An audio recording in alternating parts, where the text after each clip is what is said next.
It's Wednesday, it's 11:15 and we're live in Westminster.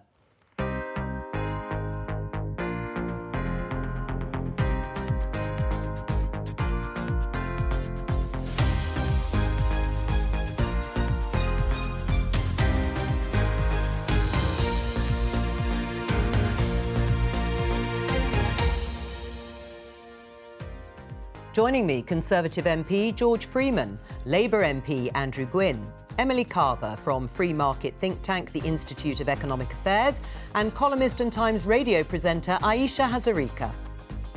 Today, if care home workers don't get a jab within 16 weeks, they risk losing their job. We need to make sure we get the balance right, but I'm sure people appreciate that protecting lives is the absolute priority. Mandatory jabs for NHS staff in England could follow. We'll bring you Prime Minister's questions live at noon. You can't run society purely to stop the hospitals being full, otherwise you'd never let us get in our cars and drive anywhere or do any of the other things that people want to do. That's not an angry backbencher speaking, but a cabinet minister. And remember summer last year? 6 days in August, when temperatures in the southeast were 10 degrees above normal. And it's going to get worse.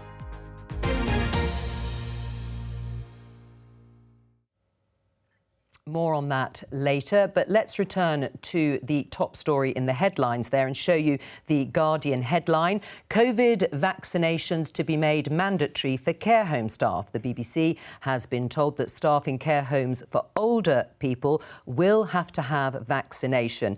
In England, we understand the government will also open a consultation on requiring vaccines as a condition of employment for NHS staff, also in England. So, mandatory vaccines for care home staff. My opening question to all of you, is it the right move? Well, I think I've got 49 care homes in my constituency. Norfolk is a very big care county. And I think people understand that if you're in a care home, you expect staff, and I think the vast majority of staff in care homes in my constituency would want to be vaccinated, expect to be, and see that as a fundamental part of providing good care to the elderly in homes. So I don't have a problem with it. I think Liz Truss is right. The health and safety of people in care homes comes first. And I'd be very surprised if healthcare workers don't want to have the vaccination. Interestingly, Unison, the union, has put out a press release saying they're worried it might drive away staff. I'd be surprised by that. The people I see who work in care homes are really dedicated to the health and the care of people in those homes.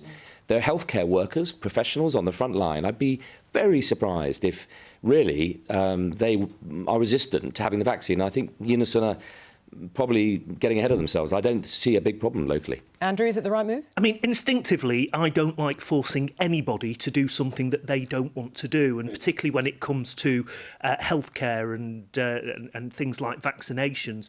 Look, I've had both of my jabs. I think the vaccination programme has been a great success. It's our route out of this pandemic to a large extent, and we should be encouraging everybody and anybody to have their vaccinations. But I don't want to force people who don't want to do that. But there are rights and responsibilities here, and I think that somebody in a care home or a family of somebody in a care home should have the right to expect that their loved one is safe and that the staff have taken all precautions to keep them safe. It's a really difficult decision here, and I'm not sure what the answer is. The government's clearly come to the conclusion it's making it mandatory. But you're not absolutely sure whether it should be. I don't like making things mandatory, but I do understand and accept that somebody in a care home is vulnerable and they need to have that full protection, including the protection from the staff bringing the virus in. Emily, what do you think? Has the government done the right thing? You know, I'm a little bit torn on this. I do see the common sense argument that, you know, all care home staff should be vaccinated to protect elderly patients. That does seem a little bit of a no-brainer. But, you know, I do. And also there's the worry that, you know, if care home staff don't understand the logic of vaccination or don't buy into it for whatever reason, they may also not understand, you know, other safety precautions like, you know, sanitizing or other cleanliness. But I do worry that it may sort of we may end up in a position where where it's illegal to refuse the jab, that so many jobs in the private sector as well as the rest of the public sector may demand this legally or make it mandatory. And I do find that concerning because ethically and morally. Aisha. Well, look, I would very much like every care worker and every NHS worker. I'd like every adult in this country to get the vaccine. So I'm very much in agreement with people. But then there is the practicality. I think you can't actually force somebody to get a jab. You can't sort of run at them with a needle. And if care staff do choose to leave, that's going to cause a pragmatic, practical problem. There are already shortages in the care sector. There have been some care home providers out this morning on broadcast saying, look, we're all on the same page, right? But if a whole load of people refuse to get the vaccine and leave, we're going to have a massive problem when there are already shortages. So I think encouragement is an explanation is probably a better way rather than forcing people. But it is difficult. As Emily said, there's big, ethical concerns around this. Right. Well, the government is obviously trying to turbo boost vaccinations, the levels of them before July the 19th, which is when the restrictions have been delayed until there is a vote happening this evening in the House of Commons. Not everyone is happy, of course, particularly a group of Conservative MPs. But Jacob Rees-Mogg, the leader of the House of Commons, was talking to Conservative Home about this. Ultimately, the NHS is there to serve the British people, not the British people there to serve the NHS. And therefore, we may need to spend more money on hospitals. But you can't run society purely to stop the hospitals being full. Otherwise, you'd never let us get in our cars and drive anywhere or do any of the other things that people want to do. So there has to be some proportionality within that. The government doesn't have the right to take charge of people's lives purely to prevent them seeing the doctor. Is he right, George? You can't just run society to stop the hospitals becoming full? I think his central point that we need to deal with this pandemic, but we mustn't get to a point where we start to control people's lives on the basis of what public services can cope with. And that is a thin end of the wedge. I happen to think the public are with us on the vaccination programme, and I think they're with us on making sure that hospitals are not overwhelmed. I mean, we were very close last spring to a serious crisis. I think the public support that. But I think the point Jacob's making is, there's a thin end of the wedge. And what we don't want to do as a society is start saying your freedoms are being curtailed here, here and here because it's inconvenient for the government and public services. And I think he's right to make that point. But equally, it is vital that we get as many people vaccinated as possible, that we build resistance in the community and we prevent our hospitals being overwhelmed, not least because there is a huge backlog from COVID that's got to be cleared. Right. I mean, Andrew, you're backing the government's extension of restrictions broadly, but are you prepared to take a calculated risk at that point on July the 19th? Well, look, I've always been very sceptical about some of these measures and in the past have voted against, for example, the extension of the Coronavirus Act, because I do think there has to be a balance between returning to normality and tackling this pandemic. The vaccination programme is absolutely the route to achieving that. And the more people we get vaccinated, the less of the pressure there is on the hospital system. We are in a very, very different place today than we were this time last year, where there was a very serious risk of our hospital system being overwhelmed. The reason that Greater Manchester, my constituency, has been under local measures of one form or another since the 29th of July last year was precisely to protect the NHS in Greater Manchester from being overwhelmed. We are a million miles from that now. Right, so do you think they're not necessary then? It's not necessary to extend it? Well, I think there will clearly need to be restrictions, but I think what we've got to do is turbocharge that vaccination programme, get more people vaccinated, and then we can start to ease up on these restrictions. We need a bit of normality. It's been a long time in my constituency since the 29th of July we've had some form of restrictions, and actually we need to see the light at the end of the tunnel. This tunnel just keeps on getting longer, Jo. Right, I mean, Emily, there were 10 reported deaths from COVID yesterday. How should the government balance the cost of human life to the costs of ongoing restrictions? And I think the government have had the balance wrong for a while now. I think Jacob Rees-Mogg is completely right when he says, we need some more proportionality when it comes to these restrictions. We were told not that long ago that when the vulnerable groups had been vaccinated, then we could get rid of restrictions, all, social distancing restrictions and so on. We were then told we'd have freedom by June the 21st.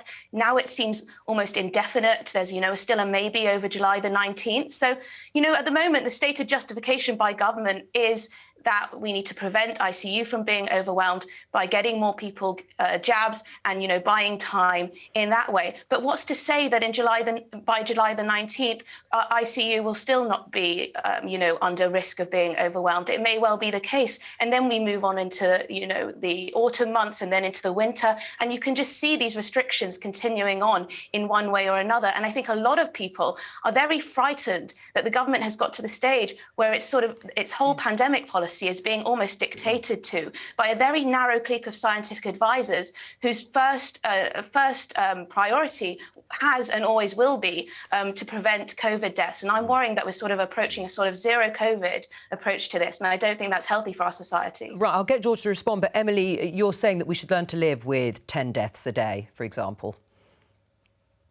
Oh, I think you might have just lost. Did you hear the question, Emily?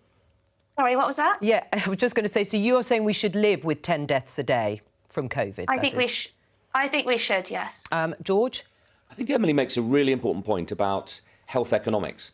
One of the problems through this pandemic has been that we have neglected health economics. And in the end, these are balanced decisions.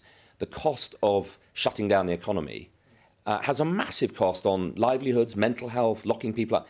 And we've lost, I think, in recent decades, the ability to really measure that. But Emily has said it's had it wrong, that balance, up until now, and it looks like it's pursuing a zero COVID strategy. Well, I think the Prime Minister's signalling that he's trying to get the balance right between opening up, giving people the freedom. People have been through incredible sacrifices, but making sure that at the same time, we don't trigger a third wave, which would trigger an autumn lockdown. They're difficult decisions, but I think Emily's right to signal that, public health experts have no remit to think about the economy.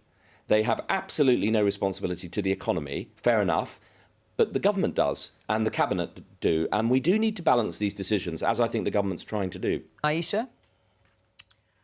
Well, look, nobody wants to have another lockdown, but I think we've also got to be realistic. All this talk of Freedom Day and pinning dates to things is very, very difficult. This is what the government was trying to avoid. We've just had this killer global pandemic. The idea that just because some of us are a bit sick and tired of it, we're just declaring that it's all over. It may well come back. There may be a new variant that outfoxes the vaccine. Let's pray that doesn't happen.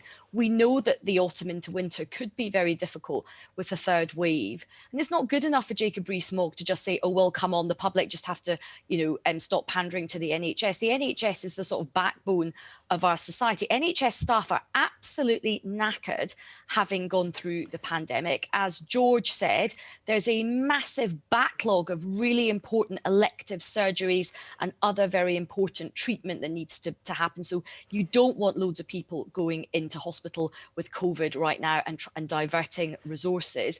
There's also the thing of long COVID as well. Lots of people may not be getting as ill as they did, but we know long COVID is an issue.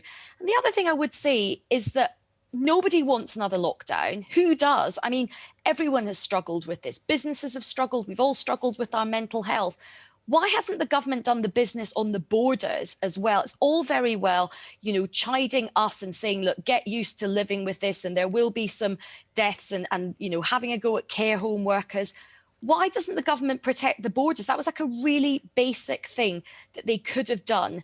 And, maybe we would have hit that Freedom Day if this Delta variant, the so-called Indian variant, hadn't been allowed to come here and rip again through these shores. Well, we may well be discussing that after PMQs if Keir Starmer intends to ask questions about that very issue. Aisha, Emily, you were shaking your head at what Aisha was saying at the beginning of her response there in terms of the NHS. Why?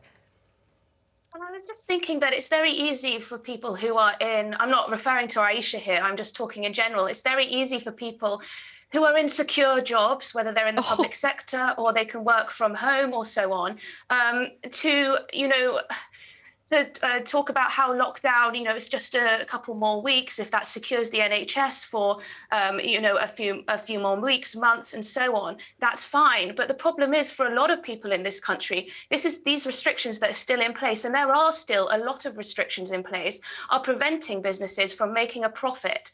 And the impact of that, not only on the economy, but also on mental health, is huge. And I do think the government needs to balance that in a more balanced way against the risk of COVID, because as we know, people die every day of very many diseases, very many, cancer, heart disease, and so on. And I think there is a desperate need for some balance here. Aisha? Well, the first duty of government is to protect life. And the problem is, because the government dithered so much at the beginning, and because they actually put the economy over people's health, we have ended up in this nightmare situation where we have this shamefully high death toll. And to Emily's point, which I agree, who wants the economy to suffer? I'm a freelancer. I've lost tons of work because of this. I work and know a lot of people in theatre. They're really struggling with it. Nobody wants these lockdowns. But if you let your society get sick and you let your hospitals get overwhelmed, then you're going to have to lock down, and that is going to hurt the economy. I've spoken to people in theatre this week who are tearing their hair out over the delay to this June 21st. But they don't also want people to come to the theatre and get sick. They don't want that either. Most people do have a proportionate attitude to this. Yeah. But if the government had made the right balance and put people's health over the economy right at the beginning, we might have been in a very different situation. Emily? But it's very easy to look back with hindsight and say the government should have done this, the government should have done that. But we are where we are now. And I think a lot of people, an increasing number of people in this country, are looking at the data and thinking, does this really justify this level of restrictions on our lives? Because, the hospitalizations, as Jo said, are down to single figures now on most days, deaths, and hospitalizations are also down despite the variant. So, I think there does need to be, as I said before, a level of balance here. And the government, who have fear-mongered throughout this, they spent, I think, 300 million last year on advertising campaigns, essentially to scare people into obeying the lockdown measures that they weren't sure people would of their own volition. So I think that, there's a lot at play here, and you can't pit the economy against health in that way, because the both aren't mutually exclusive. They're very much intertwined. Is that what the government's been doing, George? They've been scaremongering. No, I don't accept scaremongering. The government's first duty is to protect citizens, and telling the public about how dangerous this virus is, shutting down last year, was any government that didn't do it would have been massively abandoning its responsibilities. I think scaremongering is a wholly inappropriate word. But I think Emily's right that we've got to learn to live with this virus. And, we're in a very binary state at the moment, lockdown or open up. The truth is, we're probably going to have to live with a very dangerous virus like flu, which kills 30,000 people every year.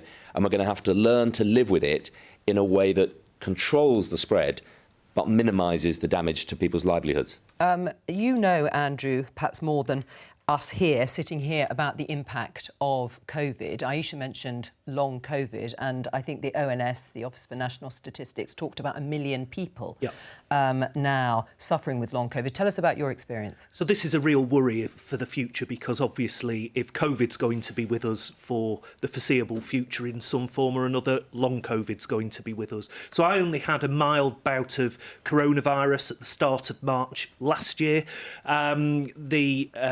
The illness came and went. It wasn't particularly pleasant, but it wasn't a severe bout of coronavirus, but the symptoms stayed. And they stayed with me for all of 2020 into 2021. I've just about shaken off the worst of it now. I'm probably 99% there, which is why I'm here. Yeah, very glad to have you here. But it still comes back, and it manifests itself in different ways. So severe fatigue, sweats like you've been running the London Marathon when you've been doing very little indeed, and brain fog. So very difficult sometimes to string a sentence together. You can see the words in your mind, but you can't grasp them quickly enough. Comes out like gobbledygook.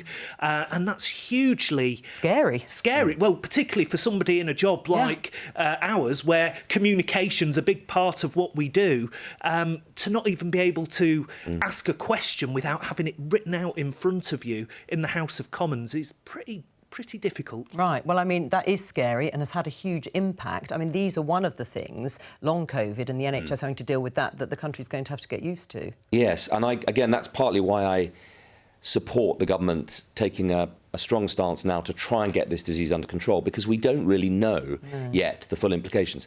I mean, as it happens, I've now had a double jab. My parents and all of my elderly relatives have. My 2 children have both got COVID.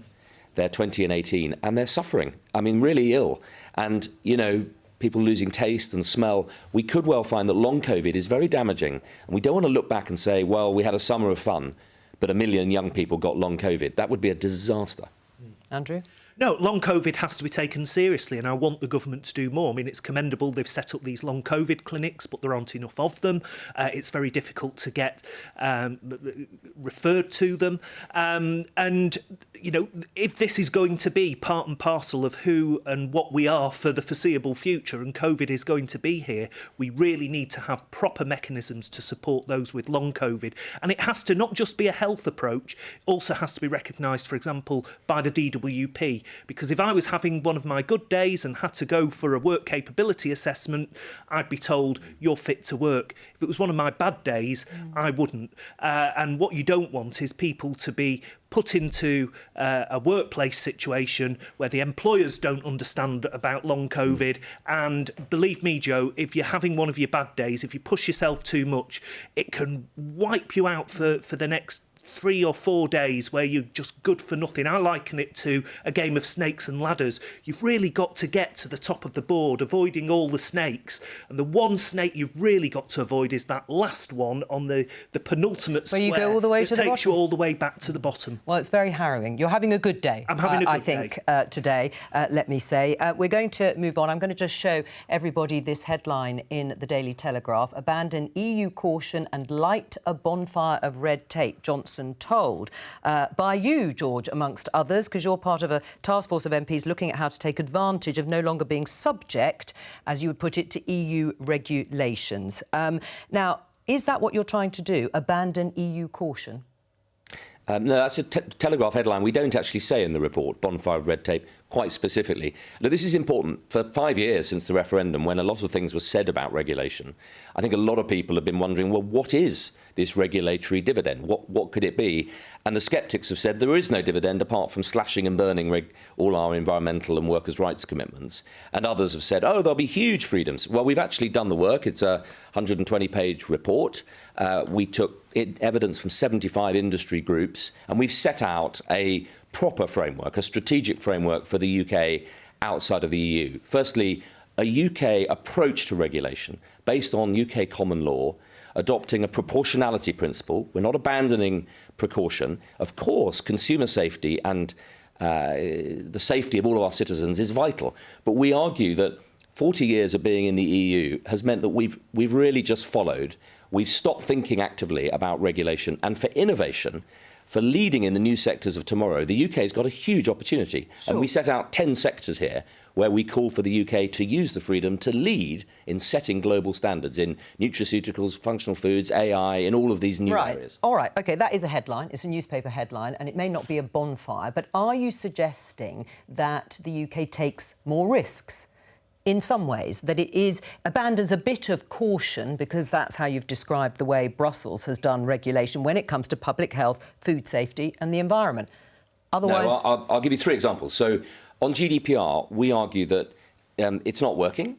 Actually, it's big tech is getting away with all sorts of things, while community groups, village halls, parish councils are locked up in compliance and cookies and not being able to share memberships with each other. This is ridiculous. So we've suggested that the UK should set out our own data protection and privacy framework, rooted in a much stronger sense of consumer rights, patient rights, protection for the individual. But what benefits will we see? I mean, what benefits will the ordinary person see?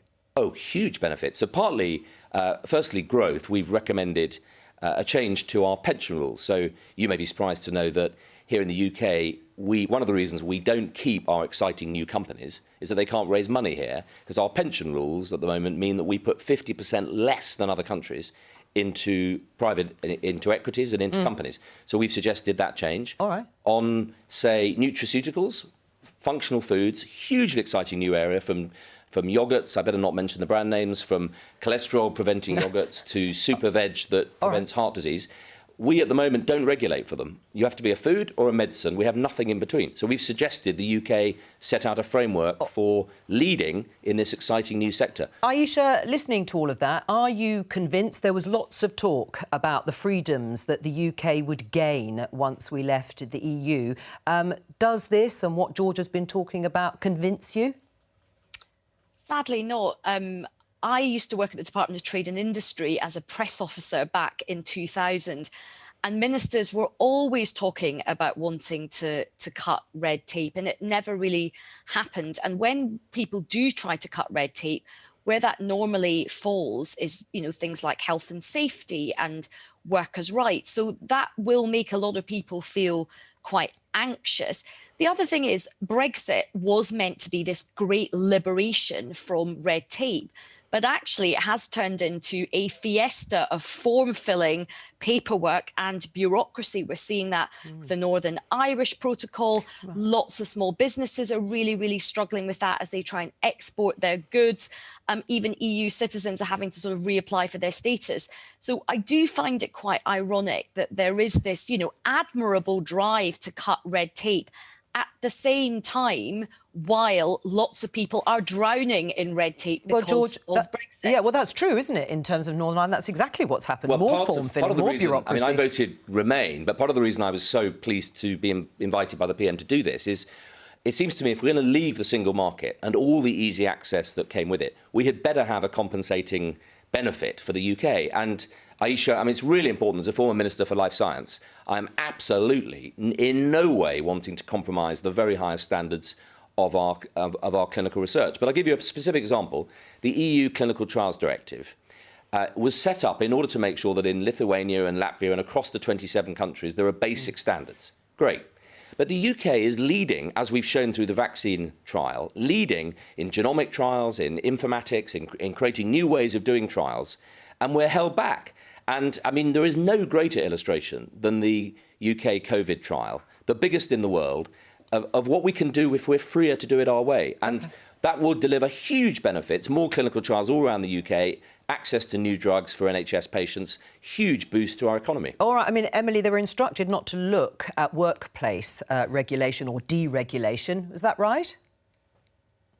Well, no, I think that, there shouldn't be any sectors that we don't look at in terms of deregulation. If there's a reason to remove a regulation that isn't working, that is adding a burden that isn't sufficiently justified, then there should be, the government should be going through all the rules that we've inherited from the EU that, of course, we transferred once we left. So it really is up to the government now to look through all of those rules that we adopted, that we haven't got rid of, and decide which ones are a burden and which ones would we would be better off getting rid of.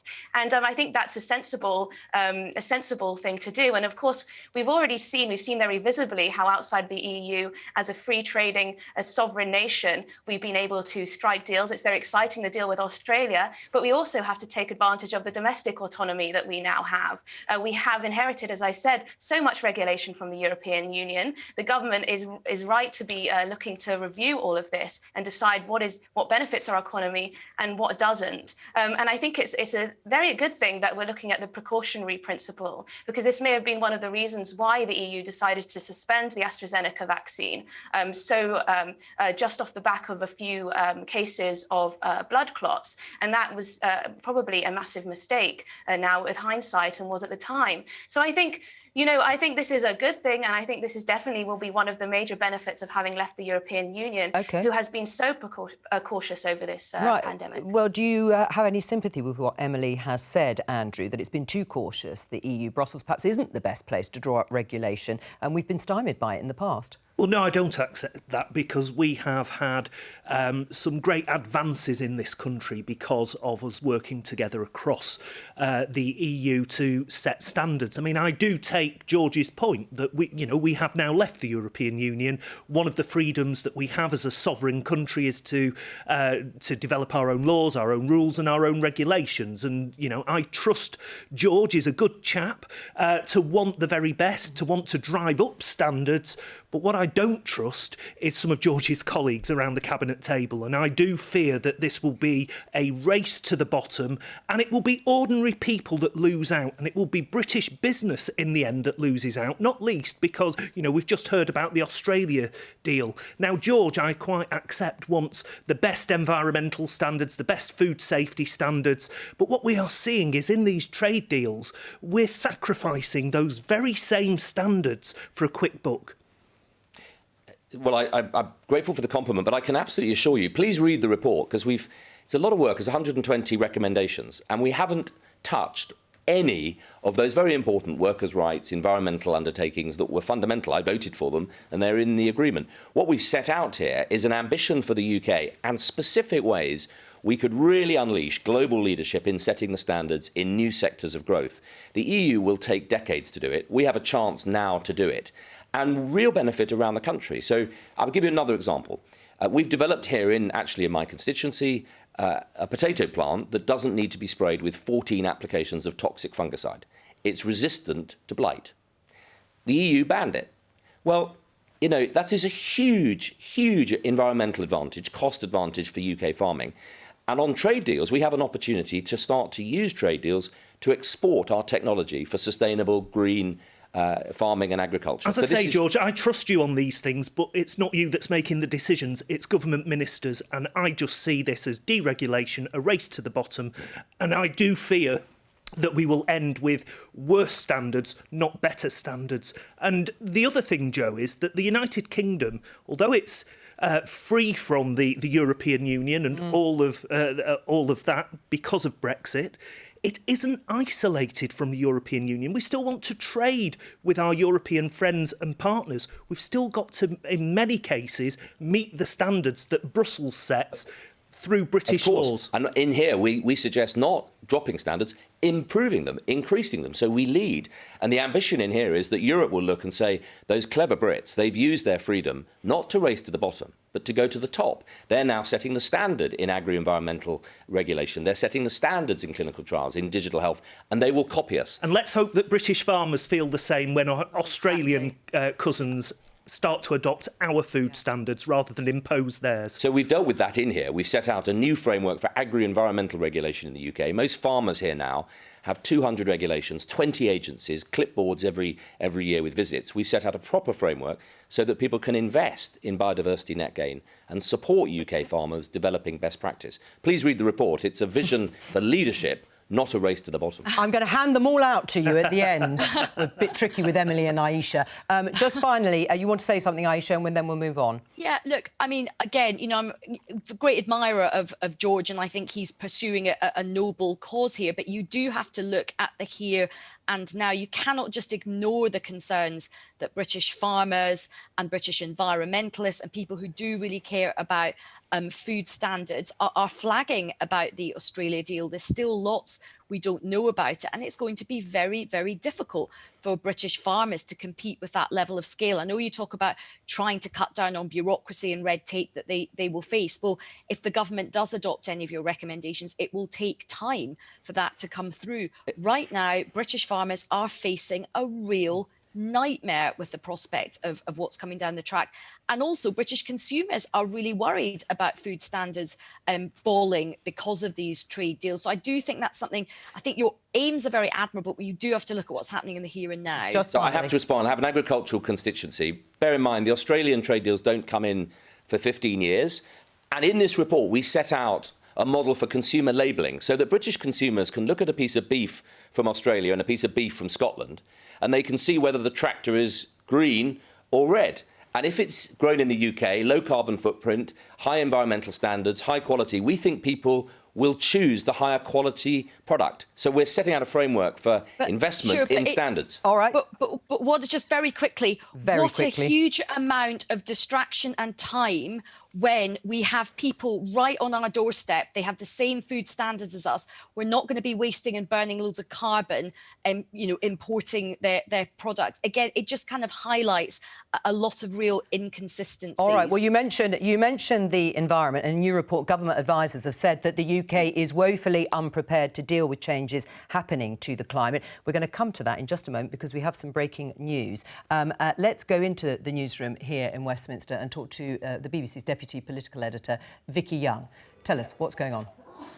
So Dominic Cummings, the former chief advisor to the Prime Minister, who you will remember when he gave evidence to the Select Committee about the lessons learned from the COVID pandemic, has responded to the evidence given by Matt Hancock, the Health Secretary. Now, you'll remember that he was incredibly critical of Matt Hancock, and this very long blog continues in that vein. He says that the new testing plan was forced on Matt Hancock by Number 10. He says that community testing was stopped momentarily, and he accuses Matt Hancock of focusing on the media and himself and then lying. Now, you'll remember Matt Hancock, to that Select Committee of MPs, denied ever lying to the Prime Minister about any of these issues. And then Matt Hancock Dominic Cummings goes on to show a private WhatsApp message between himself and the Prime Minister. Now, in it, he talks about the huge escalation in the number of tests that America were doing, saying they went from 2,200 tests a fortnight ago to the 27,000. This is on the 27th of March last year. And he goes on to say that this is what should be done here in this country. And then in response to this text message, you can see a response from Dominic Cummings in which he said, a response from the Prime Minister, Boris Johnson, in which he says totally hopeless, although there is an expletive in the middle of that, which we won't go into on air. Dominic Cummings accuses Matt Hancock of incompetence and dishonesty. He says that he's creating a new version of reality of what actually happened. Talks about COVID patients being sent from hospitals untested into care homes, and then talks more relevantly now about the Delta variant. He says the border policy is a joke, and he says that there's a systemic incompetence surrounding the Prime Minister, which something must be done about. But he says that nothing will be done if the Conservatives remain ahead in the polls. Vicki, thank you very much. You're going to be joining us after Prime Minister's questions, and we will look at this once again in more detail. But, George, let me just get your reaction. This is serious, isn't it? Because here we have the private messages between the Prime Minister and his former chief advisor, Dominic Cummings, and it, in fact, reveals, it seems, from what we have just shown our viewers in that response, about what they thought of Matt Hancock. I think the reliability of Dominic Cummings' evidence is deeply questionable. But these are private texts, aren't they? Well, I haven't seen them, and I think Dominic Cummings is, certainly in the eyes of my constituents, he looks like somebody who has been fired and is now angry and trying to blame everyone else. He seems to be saying that everyone was an idiot apart from him, but he was, of course, in control. He was the Prime Minister's chief advisor during this period. It's really not good enough to now come out and attack everyone else. Of course, mistakes will have been made, and that's why the government's rightly committed to a proper and full inquiry. And there are lessons still to be learned. I think this is incredibly unhelpful at a time when we're trying to control a pandemic, build public trust and confidence in vaccination. And I think most people look at Matt Hancock and say he's unbelievably energetic, committed. The vaccination programme has been a triumph. But it's important he tells the truth. Of course, and I'm very, very surprised that Dominic Cummings is making these accusations. I haven't seen the text. The Prime Minister may well be saying that the UK response is not good enough. All right. That's very different to accusing one of his cabinet ministers of lying, which I just find it impossible to believe. And I think Dominic Cummings is causing mischief for his own reasons. All right, we'll come back to that later on. But let's return to what we started off with before we spoke to Vicki, which is about climate change and how prepared the UK is. According to a climate change committee, it's woefully unprepared to deal with the changes that are already happening. Let's talk to our energy and environment analyst, Roger Harrabin. Roger, what do they recommend we do to climate-proof our homes? Well, it's more than just homes. I mean, this is a huge report, including new science and moving into policy. And the science concludes that at the moment the UK is supposed to be, the UK government is supposed to be preparing the country for the eventuality of a 2-degree rise in temperature above pre-industrial levels. The new science, according to the committee, says it needs to be preparing for a 4 Celsius rise, not that we will definitely get it, but that we will need to prepare for it. And the committee looks back at the previous actions that the government has taken to climate-proof the economy, if you like. And although the government has been way ahead as a world leader in terms of setting out targets for cutting emissions, the committee says its performance has been shocking. That's a word they use, shocking, in terms of actually climate-proofing the UK for the problems that we'd be likely to face. And you mentioned homes, for instance. I mean, they are very angry that since the time of the last report from the committee 5 years ago, nothing has been done, they say, to make homes more heat-proof, because we're going to be having lots more heat waves and more serious heat waves. And it warns that people in homes and indeed particularly in flats are going to really suffer with the levels of heat we're going to be seeing over the next 10, 20 years, particularly in big cities. Andrew? Well, this is incredibly concerning, isn't it? We know that climate change is happening. I think there is cross-party consensus in Parliament that we absolutely have to do everything we can to prepare for this. But the onus is on the government to deliver. And what this report is suggesting is that not only aren't we delivering, we're actually falling further behind. So if anything is a wake-up call for the government, for ministers, and I would support them in turbocharging this, getting the preparations for the inevitable rises in climate across the world, but also to use our leadership, because we are the president of the COP26 this year. We don't just need to lead by example. We need to also ensure that other countries do the same. And that's not happening either. I want to just stick with how people might have to adapt their homes, as Roger was saying, to make them more heat-proof for the future. And this report saying that we're way behind. Emily, you heard Andrew saying there that this is very much the government's responsibility. What do you think the division should be, if any, between government and individuals? I think this, the fact that we're falling behind, or as the report says, I think this might reflect the fact that it's very easy for the government to set lofty aims and to put into legislation, commitments to net zero by 2050 and to slash emissions by 78% by 2035, I think is what we're committed to. But it's another thing to sort of implement these changes. We've already picked the low-hanging fruit when it comes to decarbonising our power system. That was the easy stuff. Now it's going to be huge changes for people and for people and their individual lives, whether it's prohibitions on how they can travel, whether, as you say, whether it's big changes to the way they heat their homes or bring in different efficiency devices and so on. These are big changes in how people are going to live their life, whether they're allowed to go on holiday or so on. And I think the government desperately needs to be honest, otherwise people aren't going to go along with it. Because you have to remember that there's been no democratic mandate really for these net zero targets. So, the government is going to have to take the country along with it, and it's not going to do so if it isn't honest with them. George?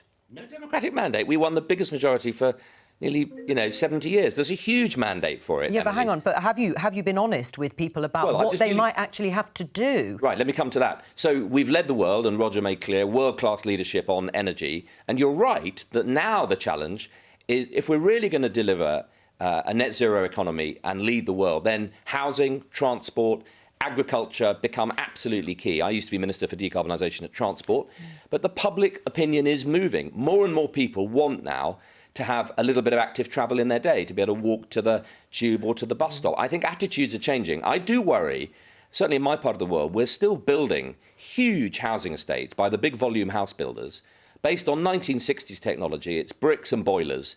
And why the big companies like Persimmon and others, who are being paid a lot of money to build these homes, why they're not leading in green housing, I think, is a real problem. And we've got to get onto this fast. And we've got to stop building huge commuter housing estates with 3-car commuting. That is not going to get us to net zero. We need to put bike lanes in, give people healthy living and active choices. And I think the public are with us. Right. No one wants to sit in a traffic jam in a car pumping out diesel fumes. People want to live healthy lives. Right, PMQs, Prime Minister's questions coming up in a few moments' time. There is the chamber beginning to fill up as much as it can. Aisha, yes, I mean, some of those things are no doubt true that George has been saying. But when it comes to the hard, cold facts about the adaptations you might have to make to your home, one of the suggestions is shutters on the outside. You've got to better ventilate indoors. If you're living in a high-rise flat, that's not going to be very easy at all. And we already know that numbers of heat-related deaths are already quite high. So, I mean, how are people going to manage those adaptations that are going to be forced on them?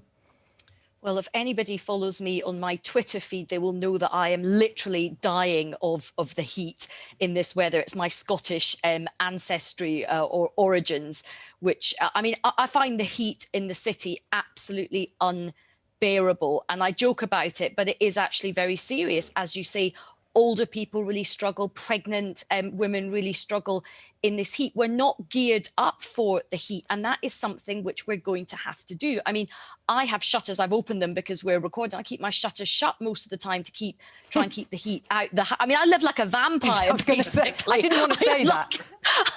I literally live like a vampire.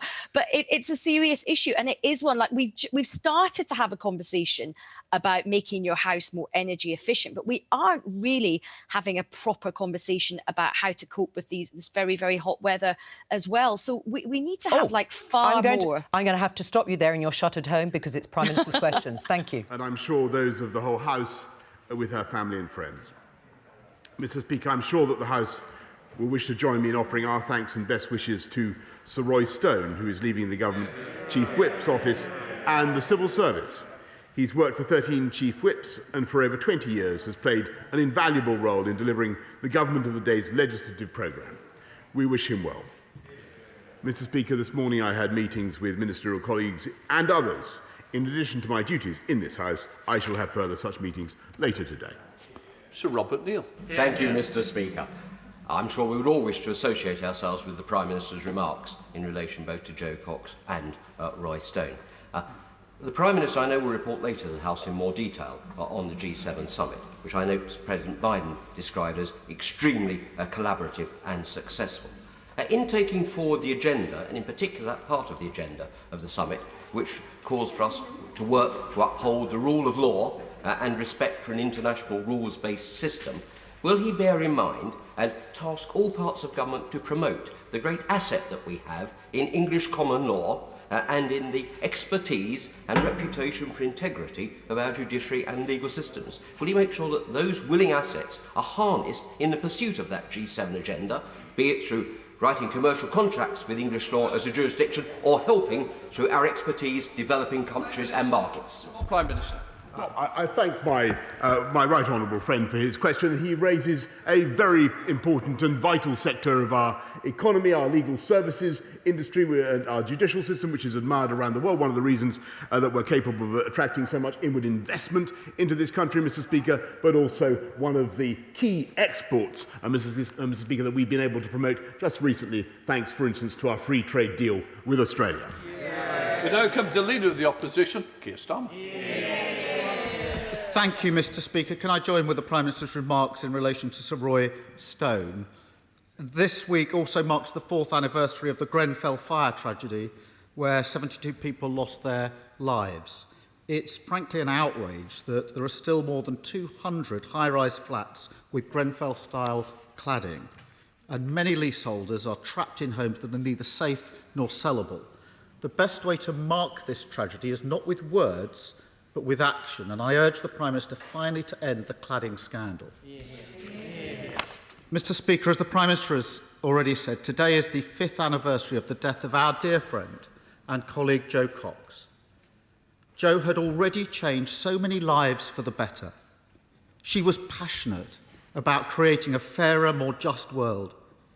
I know she would have gone on to achieve so much more, and that she would have been so proud of the work of her foundation and what it's doing in her name. Jo and I were in the same intake into this house. We were friends, and our children are around the same age. And there's not a day that goes by when we don't miss Jo. And I know I speak not just for these benches, but for many across the House, when I say that today we remember Jo. Mr. Speaker, does the Prime Minister recognise that his decision to keep our borders open contributed to the spread of the Delta variant in this country? Prime Minister. No, Mr. Speaker. I think that Captain Hindsight needs to adjust his retro spectroscope because he's completely wrong. We put India on the red list, Mr. Speaker, on April the 23rd. And the Delta variant was not so identified until April the 28th, Mr. Speaker, and was only identified as a variant of concern on May the 7th. Mr. Speaker, when he criticises this government for wanting to keep our borders open, just remember that he voted 43 times in the last 5 years, Mr. Speaker, to ensure that our border controls were kept in the hands of Brussels, Mr. Speaker. Keir Starmer. Mr. Speaker, this is absurd. I have, on 7 occasions at PMQs, raised the question of the borders with the Prime Minister. They're all marked up in the transcript. They're all there in Hansard, Prime Minister. Time for a better defence. Your defence is as bad as your border policy. And Mr. Speaker, this is the Prime Minister talks about the dates. Let's go through the dates. On March the 24th, a new variant was reported in India. On the 1st of April, India was reporting that over 100,000 new infections were rising a day and rising. But the Prime Minister kept India off the red list until the 23rd of April. In that time, 20,000 people came into the UK from India. What on earth did the Prime Minister expect would be the consequences of that? The British people did their bit by following the rules and getting vaccinated, but the Prime Minister squandered it by letting a new variant into the country. That was not inevitable. It was the consequence of his indecision. If the Prime Minister disagrees with me, and he answered the first question no, what is his explanation as to why Britain has such high rates of the Delta variation? What's his explanation? Prime Minister. Mr. Speaker, there's a very simple reason why the UK generally has a better understanding of the variants in this country, and that's because we do 47% of the genomic testing anywhere in the world, Mr. Speaker. And I really think that he should get his facts straight, because the Delta variant, as I've said, was identified in this country on April the 28th. And I have a document on which I believe the Leader of the Opposition is relying, Mr. Speaker, in which he says that the Delta variant, it seems to be published by someone called David Evans, General Secretary of the Labour Party, saying that the Delta variant was identified on April the 1st, Mr. Speaker. He says B1617 was designated under investigation on April the 1st, the Delta variant. Mr. Speaker, that is not the Delta variant. That is the Kappa variant, Mr. Speaker. It's a gamma, Mr. Speaker, for the Labour Party. There's a difference. The Delta variant, as it happens, is seeded around the world in 74 countries and sadly is growing. But there's a difference between those countries and this country, Mr. Speaker. In this country, we've vaccinated almost 79% of the adult population and given 2 vaccinations to 56%, a programme that he would have stopped, Mr. Speaker, by keeping us in the European Medicines Agency. Keir Starmer. The question was, what's his explanation for our high rates of the Delta variant? Answer there came none, other than apparently we understand the variant. The data is very, very clear. Our NHS has been doing an amazing job with the vaccine rollout. But while the NHS was vaccinating, he was vacillating. It's because of his indecision that our borders stayed open. It's because of his indecision that India stayed off the red list. It's because of his indecision that in that period 20,000 people came to this country from India. Mr. Speaker, the consequences are now clear. The rate of the Delta variant is much higher here than in other countries. And we learned today that, tragically, once again, the UK has the highest infection rate in Europe. We did not want to top that table again. Mr. Speaker, if his borders policy is so strong, how does the Prime Minister explain that? Mr. Speaker, I think for the ease of the House, he should begin by pulping his document in which he incorrectly identifies what the Delta variant is.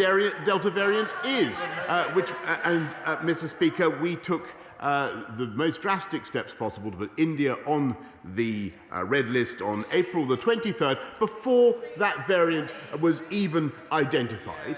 And the big difference between this country and the rest of Europe, he loves these comparisons, Mr. Speaker, it shows his instincts, but the big difference is that we've had the fastest vaccine rollout anywhere in Europe. We have a very, very high degree of protection, and it's thanks to the vaccine rollout, thanks to the fantastic efforts of the NHS, that we have now, and we can continue, with one of the most open economies and societies in Europe, and get on with our cautious but irreversible roadmap to freedom, Mr. Speaker. Keir Starmer. Mr. Speaker, if the Prime Minister put as much effort into protecting our borders as he does coming up with ridiculous excuses, the country would be reopening next week. But even now, what do we know? The Delta variant is responsible for 90% of infections in this country. He's persisting with a traffic light system that doesn't work and won't stop other variants coming in. Mr. Speaker, after so many mistakes and with the stakes so high, why doesn't the Prime Minister do what Labour is calling for? Drop the traffic light system, get rid of the amber list, secure the borders, and do everything possible to save the British summer. Prime Minister. Mr. Speaker, he doesn't even know what the Delta variant is,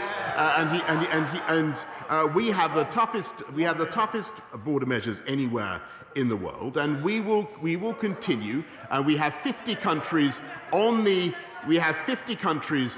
red list, Mr. Speaker. And if he's now saying that he wants to stop all transit, all traffic, all travel to and from this country, then it's yet another flip-flop from the Labour leader of the opposition. Yet another totally unintelligible flip-flop, Mr. Speaker. If he wants to close this country down to travel, which is what I understood him to be saying, then it's not only yet another flip-flop, but it's also totally pointless, because we have 75% of our medicines and 50% of our food that comes in from abroad, Mr. Speaker. He's got to adopt a consistent position. Keir Starmer.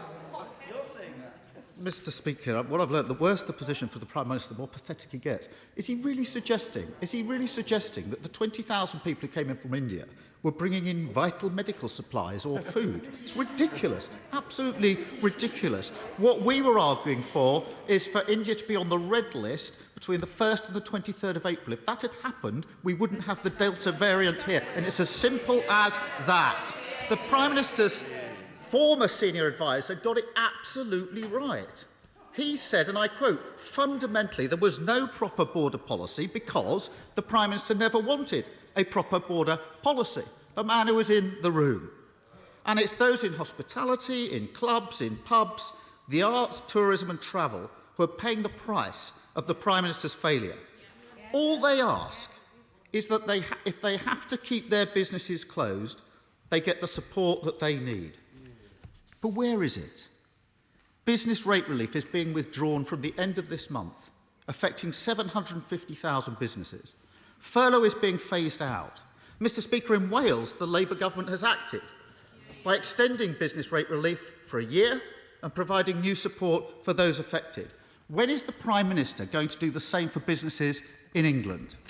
Prime Minister. Mr. Speaker, we're proud of the support we've given to businesses up and down the country, and the whole point about the cautious approach that we are taking is to continue support both with furlough and with support through business rates, through grants of up to £18,000, the support from councils. All of that is continuing. But what we're also seeing is we're seeing businesses slowly recovering, and the growth in the economy in April was 2.3%. Card spending over the bank holiday weekend was actually 20% above pre-pandemic levels, Mr. Speaker. I know how tough things have been, and we will look after business throughout this pandemic. But thanks to the vaccine rollout, thanks to the cautious steps we are taking, we are seeing a shot in the arm for business across the country, and we will look after them all the way.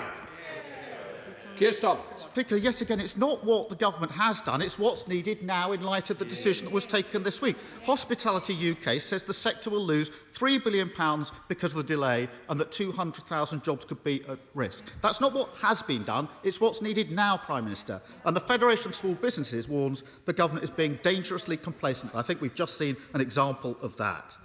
Mr. Speaker, we all want these restrictions to be over, for our economy to be open, for businesses to thrive.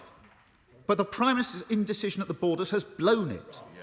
And the problem with everything the Prime Minister says today, both what he says at dispatch box and also what he mutters, is that we've heard it all before so many times.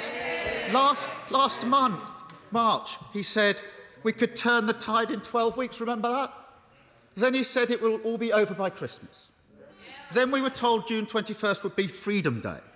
Now we're told July 19th is Terminus Day. The British people don't expect miracles, but they do expect basic competence and honesty. And when it comes to care homes, protective equipment or borders, we see the same pattern from this Prime Minister. Too slow, too indecisive, over-promising, under-delivering. After all these failures and mistakes, why should anyone believe the Prime Minister now? Mr. Speaker, why should anybody believe the leader of the opposition when he can't decide what he thinks from one week to the next? He says he has a tough position on borders. Actually, he was attacking quarantine only recently and saying that it was a blunt instrument that should be lessened, Mr. Speaker. What I think the people of this country want to see is a government getting on with the vaccine rollout and getting on with our cautious irreversible roadmap to freedom. And I'm very pleased, and he should say it again, that we have one of the fastest vaccine rollouts anywhere in the world, certainly the fastest in Europe. It would not have been possible if we'd stayed in the EMA. We would not have been able to control our borders if, as he voted for 43 times, Mr. Speaker, we'd stayed in the EU. We're getting on with the job. We're bringing forward now 23, 24-year-olds for asking them to come forward for their vaccines. I ask everybody to come forward for their second jab. I trust he has had his, Mr. Speaker, and we are delivering on our commitments to the British people. Not only a great outcome at the G7 summit this last weekend in Carbis Bay, but a new free trade agreement with Australia and building back better across our country. We're getting on with the job, Mr. Speaker, and it would be a wonderful thing once in his time as leader of the opposition to hear some support for what the government is doing and some backing up for our approach. Bob Bristow. Thank you, Mr. Speaker. Last year, doctors and care settings issued an unprecedented number of do not resuscitate orders to patients with learning disabilities and mental illness. Many were unlawful and caused avoidable deaths. Despite urgent CQC and NHS guidance, shockingly, this practice has continued. Last week, the Telegraph reported that Sonia Delion died unresuscitated. Her family said she was given a DNR without them knowing, and with her learning disabilities and schizophrenia stated as reasons. Does the Prime Minister share my alarm about these cases, which should have no place in our care, and does he agree that they should be independently investigated? Prime Minister.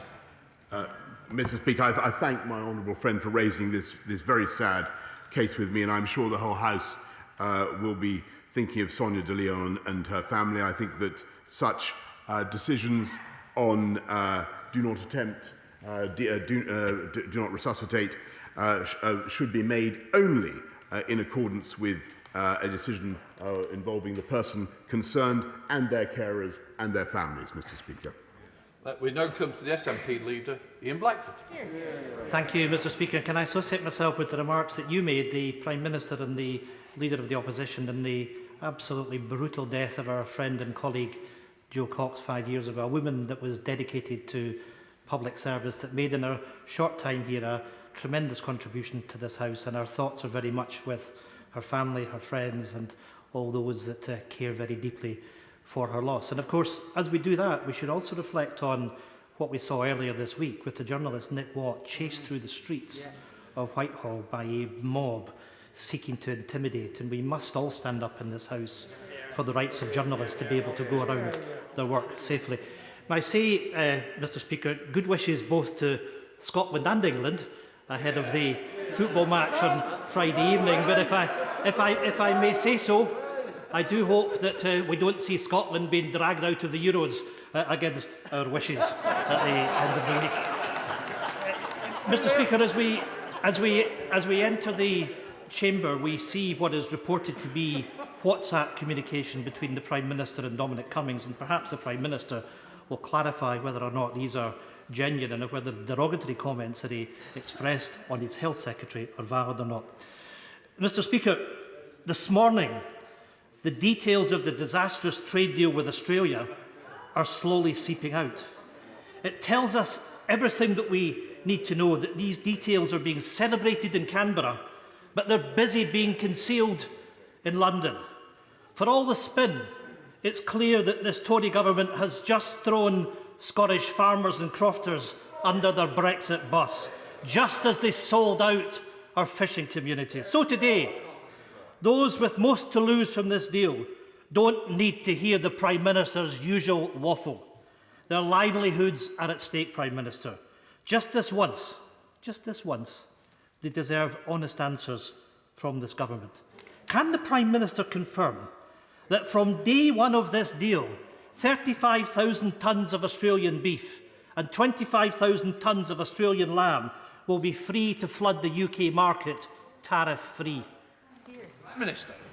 Mr. Speaker, this is a great deal for the UK, it's a great deal for Scotland, it's a great deal for Scottish whisky, it's a great deal for Scottish business and services exports, it's a great deal for Scottish legal services, but it's also a great deal for Scottish farming. And how tragic, how absolutely tragic that it should be the posture of the Scottish National Party, Mr. Speaker, to see absolutely no way in which Scottish farmers could be able to take advantage of the opportunity to export around the world. What he doesn't realise is there already are £350 million worth of UK food going from this country to Australia. This is an opportunity to turbocharge those exports, to get behind Scottish farming and encourage them, Mr. Speaker, not run them down. Ian Blackford. My goodness, I don't even think the Prime Minister can believe that tripe. Mr. Speaker, in the Tories' desperation to get a post-Brexit trade deal with somebody, with anybody, they've given the farm away, literally. It is blindingly obvious who the winners and who are the losers in this deal. Australia's economy will benefit to the tune of $1.3 billion a year. The UK government's own assessment says that the Australian deal is worth just, and I quote, 0.02% of GDP. Mr. Speaker, you would need 200 Australian deals to come close to mitigating the cost of Brexit. We were told that Brexit was all about taking back control. But for our farmers and for our crofters, there's been no scrutiny, there's been no consultation, and there's been no consent. So if the Prime Minister is really confident about the benefits of this deal, does he have the guts to put it to a vote in this House? Mr. Speaker, the people of this country voted for this government to get on and deliver free trade deals around the world. And I believe they were totally right.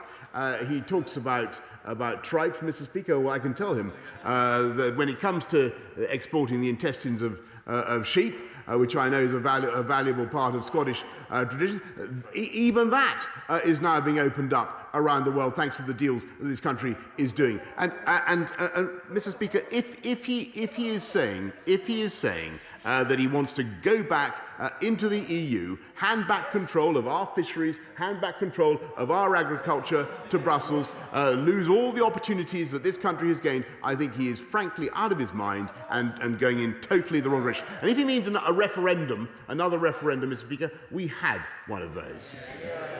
Can I just say gently to everybody, we now need to turbocharge questions and answers. Thank you, Mr. Speaker. Thanks to our unique geography, the High Peak has some of the worst broadband and mobile coverage gaps anywhere in the country. We are making good progress, but can I urge the Prime Minister to redouble efforts in the rollout of ultra-fast broadband, especially to hard-to-reach rural areas like the High Peak? And can I suggest that the government builds on the success at the Kickstart scheme with more focused support for key infrastructure industries so that we can recruit a new generation of highly skilled broadband engineers to turbocharge the rollout. Yes. Prime Minister. I thank my honourable friend, he's absolutely right, and that's why we're working with industry to accelerate our rural network, and coverage across the whole of the UK has massively increased and will be increasing thanks to the steps that we're taking. Sir Geoffrey Dawes. Thank you, Mr. Speaker. I know, like me, the Prime Minister cares passionately about the Union.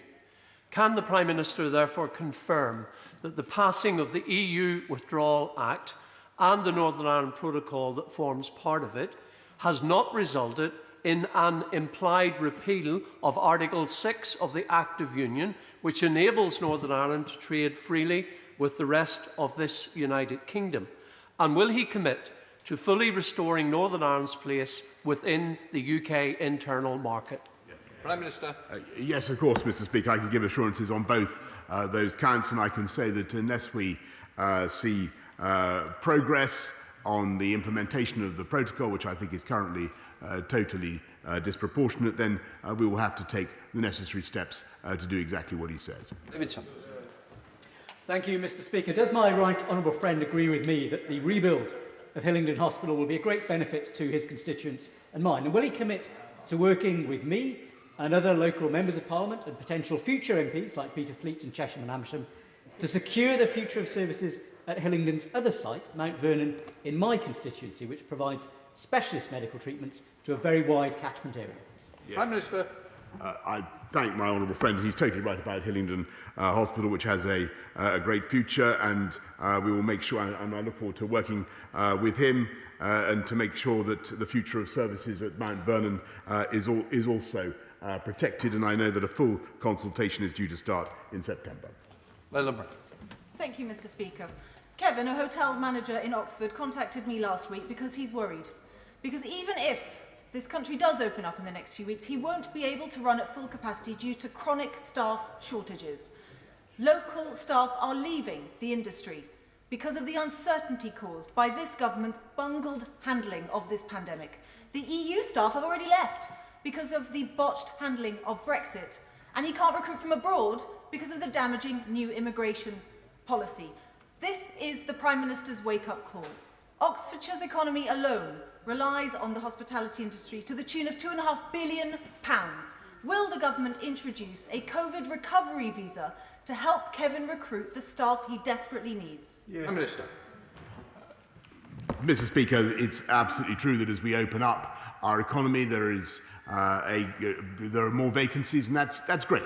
But we also have large numbers of people in this country, Mr. Speaker, large numbers of young people who need jobs, and large numbers of people who are still furloughed. And I think what we want to see is those people coming forward to get those jobs. But of course, we will retain an open and a flexible approach towards allowing talent to come in from overseas. Anthony Mac. Thank you, Mr. Speaker. The Prime Minister knows the full value of the UK shellfish industry and the opportunity potential that there is. This week, the Food Standards Agency produced a list of recommendations that will allow us to regrade our waters, challenge anomalous results. However, those recommendations only come in September this year. Will the Prime Minister flex his muscles and see if the report and the recommendation can be brought forward to the end of this month? Prime Minister.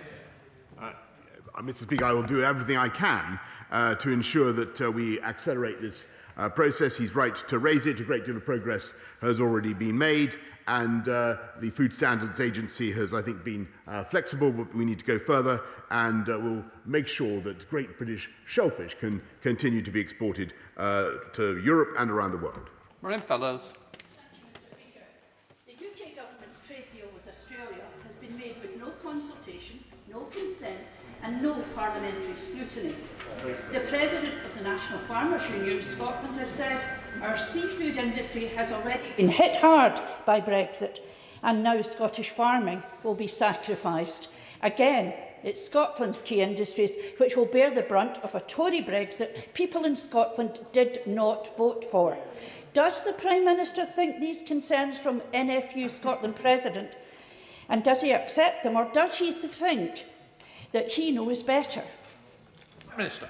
Mr. Speaker, you would think from listening to the SNP that there was no Scotch whisky industry or no banking and financial services industries in Scotland. But even then, they're missing the point, because this is a massive opportunity for the Scottish agriculture sector. And what they need is a different type of MP, Mr. Speaker, who can champion them, who can get behind them, who actually believes in Scotland, Mr. Speaker. That's what the people of Scotland need. Philip Davis. Thank you, Mr. Speaker.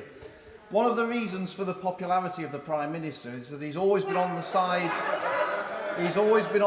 of the public rather than on the side of the establishment. Given that overall deaths in the UK over the last 13 weeks are 8,873 below the 5-year average, which includes the time the Indian variant has been around, can my right honourable friend explain why, instead of trusting his world-leading vaccine programme, the common sense of the British people and his conservative instincts of individual freedom and individual responsibility, he instead prefers to trust people like Professor Susan Mickey at Sage, a long-standing member of the Communist Party, who last week let the cat out of the bag and said she wanted some COVID restrictions to last forever? Prime Minister. Mr. Speaker, nobody, least of all I or my honourable friend, want to see COVID restrictions last forever, nor do I think that they are going to last forever, Mr. Speaker. As I made clear earlier this week, I think we can have a high degree of confidence that our vaccination programme will work, and I think we need to give it a little bit more time, as I've explained, to save many thousands more lives by vaccinating millions more people. That's what we want to do. Margaret Furry. Thank you, Mr. Speaker. My constituent Ross has been invited to sit his driving theory test in Oban, 100 miles away from his home in Hamilton. His test has already been cancelled twice, first in November last year and then February 2021. This September, Ross is starting a university course in paramedic science with a view to becoming a qualified paramedic in the Scottish Ambulance Service with placements across Scotland. Being able to drive is crucial. Will the Prime Minister meet with me to discuss the delays in the scheduling of DVSA theory tests and the impracticality of the locations being offered? Yes. Prime Minister. I thank the honourable lady. I am aware of the problem, and we're doing what we can to accelerate the number of driving instructors and testers, so to allow young people such as the gentleman she mentions to get their driving test done and enable them to fulfil their ambitions. Mr. Speaker, I support the Prime Minister's comments on Jo Cox, and also, as a former Chief Whip, his comment on Sir Roy Stone. Sir Roy gave amazing service to me as Chief Whip during the worst of the Brexit years in dealing with the hung Parliament and with the odd occasional disruptive backbencher. Mr. Speaker, Northern Ireland faces some challenges over the coming weeks in terms of nominating a First and Deputy First Minister. Would the Prime Minister agree with me that it's vital that parties stick to the agreements that have been made, the New Decade New approach which he and I negotiated 18 months ago, and that in failing to do that, we ultimately, and I know he doesn't like this concept, that the UK government does act as a backstop? Yes. Prime Minister. Well, Mr. Speaker, it gives me great pleasure to thank my right honourable friend for all the work that he did in the New Decade New approach deal, and I do agree that it will be a good thing for the whole package to be agreed, and I certainly support the approach that he set out. And I think that what the people in Northern Ireland want is a stable, functioning and mature executive. Kenny McCaskill. Thank you, Mr. Speaker. A new Lord Advocate is taking up position, but the structural flaws in the office remain. In no other legal jurisdiction in the UK, or indeed in the Western world, is the government senior legal advisor simultaneously the country's chief prosecutor. Yet the role is enshrined in the Scotland Act 1988. Will the Prime Minister commit to changes so that this historical anachronism can be changed and a separation of powers be achieved? Prime Minister. First of all, Mr. Speaker, I congratulate the honourable gentleman on the outstanding success of his party in the recent elections. But I will study the anomaly that he raises and revert to him as soon as possible. Ruth Evans. Thank you, Mr. Speaker. Can I welcome the publication of the Tigger report today, published by my right honourable friend for Chingford and Woodford Green, my right honourable friend for Chipping Barnet and my honourable friend for Mid-Norfolk. The report makes recommendations about how to seize new opportunities from Brexit and back start-ups and new tech. Will my right honourable friend look closely at that report so that we can make the most of the great benefits of Brexit and lead the world in the development of new technologies? Yes, Mr. Speaker, I thank my honourable and right honourable friends for their excellent report, and I think it's time to put a Tigger in the tank. Ellen Days. Thank you, Mr. Speaker. Can I associate myself with the remarks concerning the 5th anniversary of the murder of Jo Cox? Jo is a dear personal friend and colleague who will always be missed and remembered, and whose extraordinary legacy endures far beyond this place. Mr. Speaker, last month, a fire in an East London block of flats caused 3 people to be hospitalised and dozens more to be treated for smoke inhalation. That block was one of more than 200 high-rise buildings in England, still fitted with Grenfell-style cladding.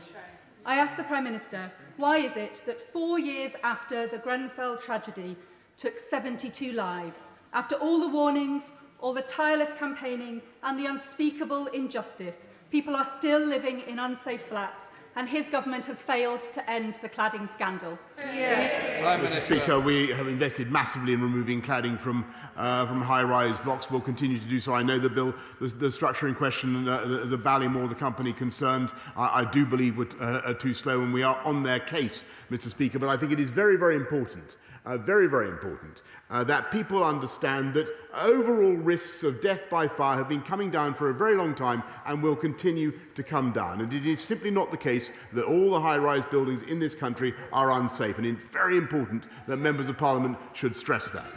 Paul Holmes. Thank you, Mr. Speaker. Independent lifeboat stations like the Hamble lifeboat in my constituency respond to over 100 incidents a year in the Solent. The pandemic has increased the operating costs of independent lifeboat stations while also restricting their ability to raise money. Will the Prime Minister look to see what more the government can do to support independent lifeboat stations like the Hamble lifeboat as they keep a watchful eye on all of us? Yes. Prime Minister. Yes, indeed, Mr. Speaker. I thank my honourable friend for raising the excellent work of Hamble lifeboats, and in April last year, my right honourable friend, the Chancellor, put forward another £750 million in support of charities such as the one he mentions. Sure, Malcolm.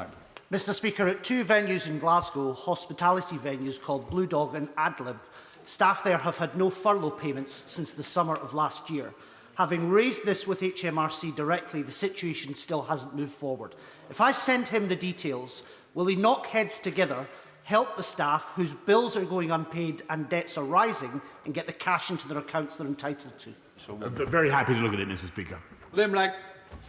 When can we expect the coordinated chorus of SAGE members recommencing their media appearances to depress morale? And does my right honourable friend fear having to give another press conference at which he again postpones the return of our freedoms? Mr. Speaker, we are rightly told that we need to learn to live with COVID. So what can the Prime Minister say to the country to convince us of that reality? Prime Minister. Mr. Speaker, I believe that academic and scientific freedom are an invaluable part of our country, and I also note that my scientific colleagues would echo my sentiments that we need to learn to live with COVID, Mr. Speaker. Sue Macdonald. Thank you, Mr. Speaker.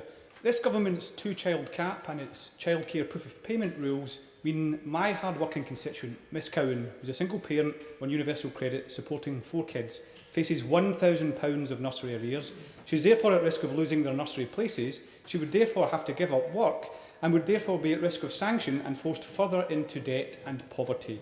Can the Prime Minister help my constituent out of this trap, and will he fix these rules that are pushing people out of work and into poverty? Prime Minister. Mr. Speaker, I'll be happy to study the case, but the whole point of universal credit, which this government introduces, it's helping hundreds of thousands of people into work, and that is its success. Jason McCall. Thank you, Mr. Speaker, and I associate myself with the comments of the Prime Minister and the Leader of the Opposition about our friend Jo Cox. Will the Prime Minister join me in congratulating rugby league legend Kevin Sinfield for his OBE in the Queen's birthday honours? Kevin has done so much to raise awareness of motor neurone disease and support his good friend Rob Burrow. MND is a devastating disease. There's no cure, but scientists, Mr. Speaker, believe they're on the cusp of developing effective treatments. So will the government please commit to investing £50 million over 5 years to establish a virtual MND research institute and accelerate research. Prime Minister, totally agree with that. It should have been a night. Come on, then. Well, thank you. And it's an OBE, Mr. Speaker. I also thank Kevin Fitzgerald very much for his outstanding work, and we're following it up we're spending £55 million on research into MND, but there will be more to come as part of our general massive investment in life sciences. Thank you, Mr. Speaker. The trade deal the Prime Minister has struck, simply put, means undercutting our farmers, shortchanging consumers, and it will set animal welfare standards back by decades. The RSPCA have said that the Prime Minister's deal will, and I quote, start a race to the bottom, and the losers will be billions of farmed animals and UK farmers. Does the Prime Minister accept these concerns from the experts at the RSPCA, or does he think that he knows better? Prime Minister. I really think that these constant attacks on Australia and their standards and their animal welfare standards would be very, very much resented by the people of Australia, and they would not be recognised. Actually, Australia is marked 5 out of 5, which is the highest possible, by the World Organisation of Animal Health Performance and Veterinary Services Evaluation Team for Animal Welfare. And this deal, Mr. Speaker, that we've done is the first ever to incorporate high animal welfare standards as part of the package that Australia has agreed. Lucy Allen. Thank you, Mr. Speaker. Will my right honourable friend join me in paying... We're going to leave Prime Minister's questions there. There are a few more questions to go. You can watch it on BBC Parliament if you want to see it right through to the end. But let me introduce our guests for this part of the programme. Paul Scully, a business minister, and Luke Pollard, the Shadow Environment Secretary. Welcome to both of you. And the BBC's Deputy Political Editor is back with us, Vicki Young. First of all, Vicki, the questions, perhaps unsurprisingly, were on the government's border policy from Keir Starmer to Boris Johnson, particularly around when India was put onto the red list of countries, which means people have to quarantine in a hotel for a certain amount of time. Did we learn anything new? Not really. I mean, we have heard these arguments before, and what the Labour leader is saying is that this is a pattern of behaviour from Boris Johnson. He says because he's too slow, he's too indecisive, he overpromises, and that's what leads to the problem. Now, his argument is that because we have so many cases which are the Delta variant, which first originated in India, that shows that it was a mistake to keep the border open, not to put India on the red list. He said it allowed 20,000 people to come into this country from India. And he says that's the reason. Now, the PM's response to that is that this country does an awful lot of genomic testing. That's the testing that works out which variant is which. And he says that's why we have so many. And he said that actually the Delta variant is unfortunately in 74 countries. And then he's returning once again, of course, to what he sees as a very strong card, which is the vaccination programme, and says because we've now given 2 jabs to 56% of the adult population, that does put us in a good position, because even though this is a new variant, the Delta one, actually the vaccinations are working very well against it. Right, we're going to return to some of that in just a moment, because the elephant in the room during Prime Minister's questions, we talked to you about it, Vicki, just before we went into the Commons, is a blog that has been published by Dominic Cummings, the Prime Minister's former chief advisor, who left Downing Street in December last year. And it has revealed, rather devastatingly, direct messages between Dominic Cummings and the Prime Minister. Now, we did show briefly this one. I'm going to show it to our viewers again and read it for our guests down the line. And you can see here, this is Dominic Cummings responding to what Matt Hancock said when he was defending himself about the allegations that we'd heard from Dominic Cummings before. Evidence on the COVID disaster. As the Prime Minister said himself, Hancock's performance on testing, procurement, PPE, care homes, etc. was totally, and then there's an expletive which is blanked out, hopeless, and his account to MPs was fiction.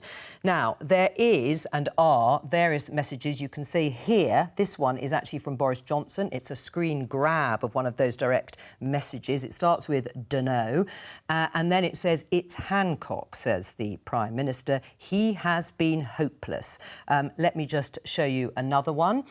Now, this is Boris Johnson on the 27th of April last year. responding again to Dominic Cummings, saying agree about Vallance and Whitty, they're the Chief Scientific and Medical Officers, on PPE. It's a disaster. I can't think of anything except taking Hancock off and putting Gove on. Now, presumably that means removing Hancock as Health Secretary and putting Michael Gove in instead. Is this from tonight focus groups and polls? Now, there are others, but at the moment, those are the ones that we have looked at. This is pretty serious for the Prime Minister. I don't ever remember seeing private messages in this way between a Prime Minister and any advisor. Yeah, I mean, I think once the people closest to you turn on you and decide to go public, you have a major problem. Now, that's in any walk of life, let alone if you're the Prime Minister. And that's exactly what's happened here. Dominic Cummings, who was at the centre of decision-making, has all sorts of information. He says here that these are text messages, WhatsApp messages from the Prime Minister. We haven't heard from Downing Street yet about whether they're denying that they're true.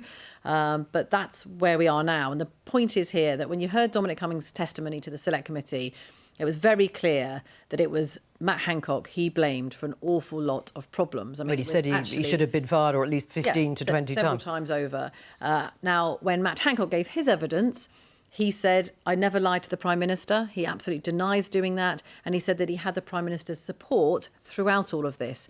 If these WhatsApp messages are correct, and they are what they seem to be, then this shows the Prime Minister considering moving Matt Hancock and saying he could bring in Michael Gove and calling the Health Secretary hopeless. And that is a major problem for the Health Secretary, because this seems to go against what he said in that he had the Prime Minister's support. He's in still an incredibly sensitive and crucial position. This pandemic is ongoing, and this undermines that claim. So I think that is a problem for him. And it is, of course, a problem for the Prime Minister, because he now has a former advisor who is willing to, as you say, incredibly unusually, apparently publish very private messages at a time when the country was going through a national crisis. Well, Paul Scully, we've known what Dominic Cummings, first of all, thinks about Matt Hancock, the Health Secretary, and how he has performed during the pandemic. Now, it seems we know what Boris Johnson thinks of the Health Secretary, Matt Hancock. He'll have to go, won't he? I don't think it does say anything that I can't see it. I'm looking down the line, I'm looking at a blank screen. Sure, but I've read what we have in front of us. No, absolutely. But what I'd say there's little context around that in terms of how it was, when it was said, at what point, and these kind of things. So we've basically had 7 hours of Dominic Cummings on primetime television giving evidence. We then had 4 hours of Matt Hancock giving evidence, and then we're still talking about special advisors' WhatsApps with the Prime Minister. What people are actually looking at now is, if they're looking in on this, the reason I didn't see a lot of Prime Minister's questions, because I was speaking to the chief execs of a lot of the pub and restaurant companies across the country. What they want to know is where we're going with this, how we're going to get the economy open, how we're going to get this this roadmap through in July. They also want to know. They'll also want to know that the country is being run by competent government and competent cabinet ministers. And I work with Matt Hancock on a regular basis. Right, and you think he is. You don't think he's hopeless, then? No, absolutely not. I've worked with Matt on a week by week basis, and I've seen him come from a hugely unprecedented challenge that nobody has had to face before. The world has suddenly had to face. Every country is facing similar issues, and to take that and to grow into the role and to really have command of the situation at the moment that I see on a day-to-day basis. I think he's doing a good job. No, undoubtedly, in the case of the huge scale of the job. But you said you wanted to sort of give a bit of context. What context could there be to the Prime Minister saying that Matt Hancock is hopeless? What other context could there be? I don't know if he's letting off steam. I don't know if there's some bigger stuff behind that. I just don't know from hearing about a single WhatsApp conversations, little snippets that Dominic Cummings is throwing in little grenades every now and again, because that's really important for the Westminster bubble. I'm not entirely sure it is for those who are worrying about their jobs, about their livelihoods, and indeed their health at the moment as we continue to face this big challenge. OK, so it's just a case of letting off steam, and we shouldn't put much importance. I don't know is the honest answer, Joe. Joe, I don't know, because you just suddenly. Are you shocked to hear and see these rather explicit and perhaps honest WhatsApp messages I've been around Westminster and sort of like looked in on Westminster for 20 odd years, and I'm not really shocked at much of all that about what comes around speculation rather than focusing on the core issues. OK, listen, Luke Pollard, it is true. These are private messages. We've never quite seen the like of them being published in this way. Dominic Cummings has an axe to grind. Is the Labour Party now saying that they will take every word that Dominic Cummings says, and even when he is prepared to publish private texts, which could be a case of letting off steam, to use Paul Scully's words, and could just be banter between the Prime Minister and his chief advisor? They were never supposed to see the light of day. I mean, these texts are extraordinary. I mean, I don't trust Dominic Cummings as far as I can throw him. However, it does seem that what he is saying here and what he said is evidence about a government that's too slow to act to save lives and livelihoods is now being matched up with evidence. And I think it's extraordinary that we seemingly have a Prime Minister now that thought the health secretary was hopeless, but yet still kept him in post. He's still leading the pandemic response. What does that say about where we are at the moment? I don't think I agree with Paul in one respect. People want to see what's going on, but they also want a government that is going to be competent, that is going to be responsive. And at the moment, it looks like we have a government falling apart. We have a lack of trust between those people at the very top of the pandemic response. And that means surely they're not making the right decisions. And when you look at the poor nurses' pay, where you look at the failure to support care homes, when you look at the real problems to protect our borders, you can see that this government is too slow to act and is subject to rampant ministerial incompetence. It really is extraordinary. Paul?